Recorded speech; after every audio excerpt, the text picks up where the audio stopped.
A 25 años de prisión por su responsabilidad en los delitos de asesinato con la alevosía, secuestro agravado y las lesiones graves, tras ser hallado culpable intelectual de las matanzas de Barrios Altos en 1991 y La Cantuta en 1992, cometidas por un escuadrón del ejército conocido como el Grupo Colina, así como del secuestro de un empresario y un periodista. Fujimori apeló la sentencia, pero esta fue rectificada en enero del 2010. Previamente, Fujimori ya había sido hallado culpable por el ilegal allanamiento de la morada en la vivienda de la Trinidad Becerra, esposa de Vladimiro Montesino, y condenado a 6 años de privación de libertad. El 20 de julio del 2009, Fujimori fue condenado a otros 7 años, y en medio de la cárcel, al ser hallado culpable del perculado doloso, apropiación de fondos públicos y falsedad ideológica en agravio del Estado. Fujimori ha sido el líder de 6 agrupaciones políticas distintas: el Movimiento Cambio 90, el Partido Nueva Mayoría, el Movimiento Vamos Vecino, la Alianza Perú 2000, el Partido Sí Cumple y la Alianza por el Futuro. Además ha tentado una cruel en el Senado japonés por el partido Kokumi Shinto en el 2011. Aún cuenta con la simpatía de un sector de la población del Perú en las elecciones y en las elecciones del 2011. Fuerza 2011, la coalición que agrupa a los partidos fujimoristas, obtuvo la segunda mayoría con 37 escaños en el Parlamento unicameral. 130. Lucha contra el terrorismo.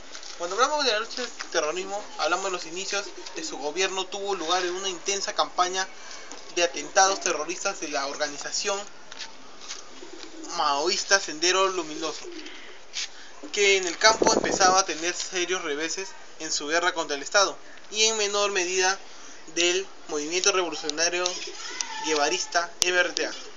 En Lima, la explosión de un coche bomba el 16 de julio de 1992 en la calle Tarata, en el distrito de Miraflores, sería la acción más sangrienta que marcaría este periodo.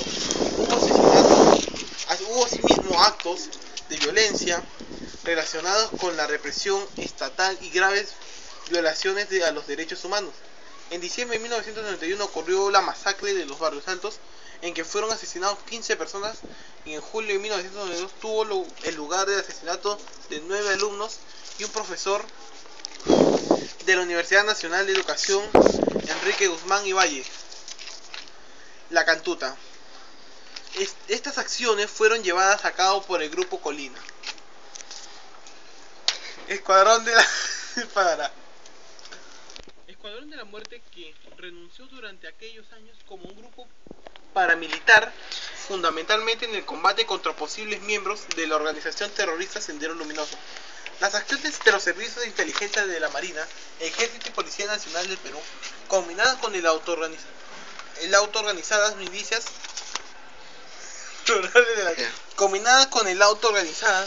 rurales de la sierra, llamadas comúnmente ronderos, a quienes se les adiestró y equipó militarmente, consiguieron dar golpes cada vez más duros al terrorismo.